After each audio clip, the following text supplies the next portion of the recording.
किससे बात कर रही थी? कौन मुसीबत में है? किसे किससे खतरा है?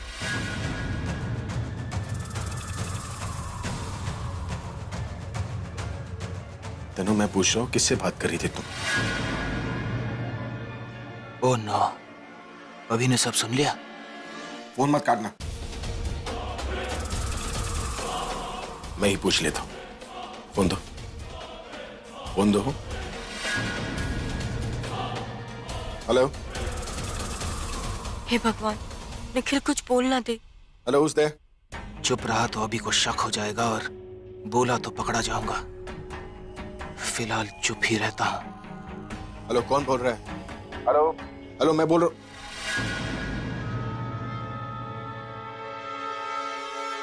कौन था? तो मेरी आवाज सुनते ही फोन क्यों काट दिया इसने? तनु, मैं पूछ रहा हूं कौन था ये? कौन मुसीबत में है? किससे किससे डरना चाहिए? Tell me, God damn it! कौन था?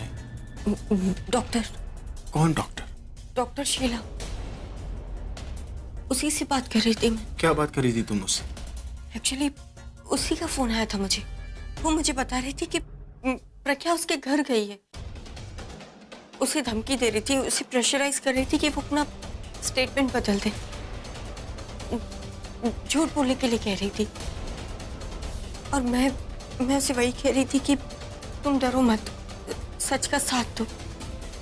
सच का साथ दोगी तो प्रज्ञा तुम्हारे कंट्रोल में रहेगी। डरने की जरूरत प्रज्ञा को है, डॉक्टर को नहीं।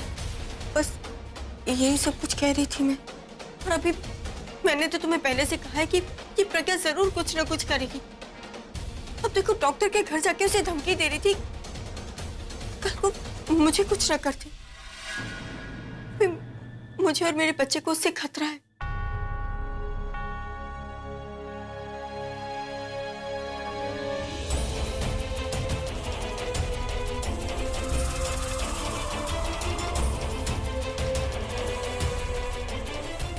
वो झूठ बोल सकती है पर किसी को धमकी नहीं दे सकती। वो ऐसी है ही नहीं। और एक मैं हूं जो इतना कुछ हो जाने के बाद भी उसे एक्सप्लेनेशन देने का एक मौका दे रहा हूं, पर वो कुछ और ही सोच रही है। अरे क्यों वो सिचुएशन को कॉम्प्लिकेट करती जा रही है? सही टाइम पे सही नाम ले लिया। पर ये निखिल भी ना कभी भी फोन करता है। वो तो अच्छा हुआ जो मैंने उसका नाम सेव नहीं कर रखा, वरना आज मैं और निखिल दोनों एक साथ पकड़े जाते।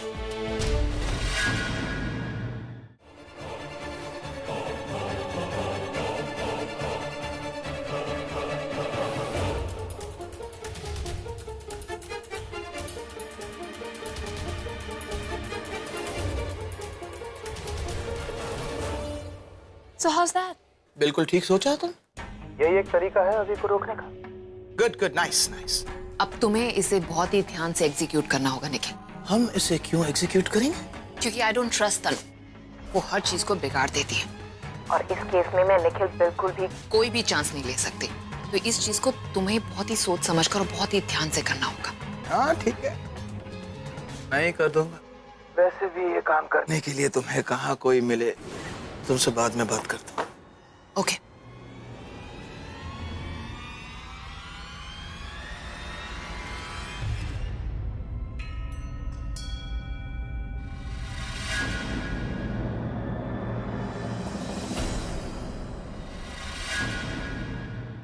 पूरब, तुम यहाँ ऐसे? किससे बात कर रहा था तू? थैंक गॉड इसने आलिया का नाम नहीं सुना। मैं तो मेरे दोस्त के साथ बात कर रहा था, लेकिन तुम यहाँ क्या कर रहे हो? बातें सुन रहे थे मेरी? दी से सीखे नहीं हो तुम कि छुप छुप के बातें? बल ये तो नहीं सीखा, पर इतना जरूर सीखा हूं कि लोहे को काटने के लिए लोहे की जरूरत होती है, उसी तरह बुराई को मिटाने के लिए बुरा बनना पड़ता है। इसलिए तेरे साथ ज्यादा टाइम वेस्ट नहीं करूंगा, सीधा मुद्दे पे आता हूँ। ती रात से घर पे नहीं, ना माँ के घर पे ना किसी दोस्त के घर पे। इसलिए मुझे पता है ती के गायब होने में तेरा हाथ, इसलिए बता कहाँ है वो, कहाँ छुपा के रखा है तूने ती को? पूरब यार, तू मुझे अच्छी तरह से जानता है। अब देख, तेरी प्रज्ञा दीदी अगर मेरे पास होती तो तुझे नहीं लगता तुझे उसकी लाश डायरेक्टली मिलती?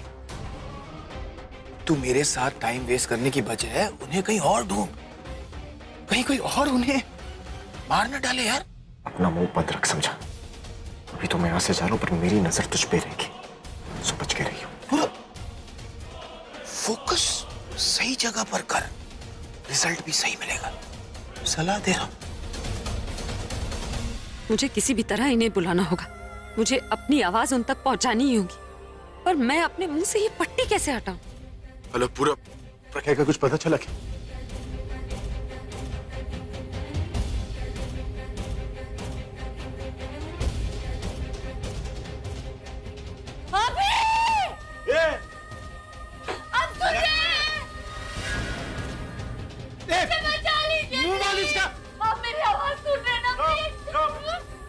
प्रज्ञा,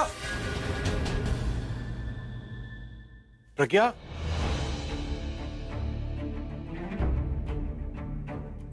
प्रज्ञा, प्रज्ञा,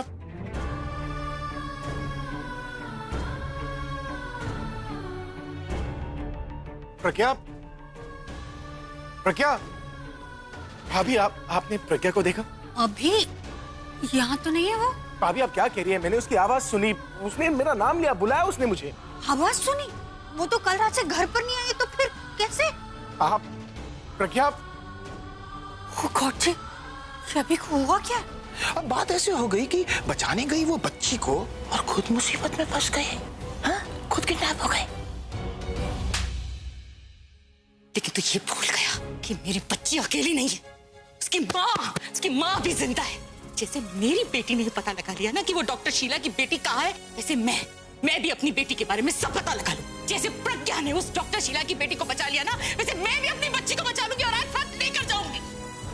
मैं अभी को सब सच बता दूंगी। मैंने उसे अभी तक सच इसलिए नहीं बताया था क्योंकि प्रज्ञा ने मुझे रोक के रखा था। अब मेरी बच्ची की जिंदगी खतरे में, मैं अभी को सब सच बता दूंगी, तेरा सारा सच। फिर तू देखना वो तेरे साथ क्या करेगा। तुझे ऐसी सजा देगा जो तू कभी सोच भी नहीं सकता। गंदे नाली के कीड़े, जहां से आया ना वहीं रेंगता हुआ वापस चला जाएगा। मैं अभी जाकर अभी को सब बताऊंगी और पुलिस को साथ लेकर आऊंगी। तब वो दोनों मिलकर तुझसे पूछेंगे कि प्रज्ञा कहाँ है, और फिर तुझे बताना पड़ेगा। और आज तेरे सामने मैं अपनी बेटी को घर वापस लेकर जाऊंगी। कहीं नहीं जाओगी तुम। मैं जाऊंगी और मैं अभी को और पुलिस को अपने साथ लेकर आऊंगी। देखते मुझे कौन रोकता है। ए औरत, अभी से अगर तुमने कुछ भी कहा तो अपनी बेटी को जिंदा नहीं देख पाओगी। तुम शायद मुझे अभी से सजा तो दिलवा दोगी, लेकिन उससे पहले तुम्हारी बेटी को मैं मौत की सजा दे दूंगा। मुझे सलाखों के पीछे देखकर तुम क्या करोगी बुढ़िया, जब अपनी बेटी को तुम जिंदा ही नहीं देख पाओगी। एक बेटी को तो तुम खो चुकी हो ना, और सिर्फ तुम जानती हो कि मैं ऐसा कर सकता हूं, क्योंकि तुम्हारे साथ भी मैंने ऐसा किया था। हाँ, तुम्हारी तकदीर अच्छी थी कि तुम बच गए, लेकिन ऐसा तो नहीं है कि तुम्हारी बेटी की तकदीर भी उतनी अच्छी हो। अच्छी होती तो अपने पति से इतना दूर नहीं रहती हो। तो अब अगर तुमने अपनी बेटी को बचाने की कोशिश की या तुम्हारी बेटी ने भागने की कोशिश की तो उसे जिंदा नहीं देख पाओगी, और ये निखिल सूद का वार्निंग है। वो तेरे सामने भी नहीं आना चाहती। लेकिन दादी, देख अभी उसको जो कुछ तुझसे कहना है उसने इसमें लिख के भेजा है। इसे पढ़ ले और साइन करके मुझे दे दे। ये किस चीज के पेपर्स हैं जो अभी साइन करे? ये डाइवोर्स पेपर। प्रज्ञा चाहती है अभी इस पे साइन करे और उसको तलाक दे।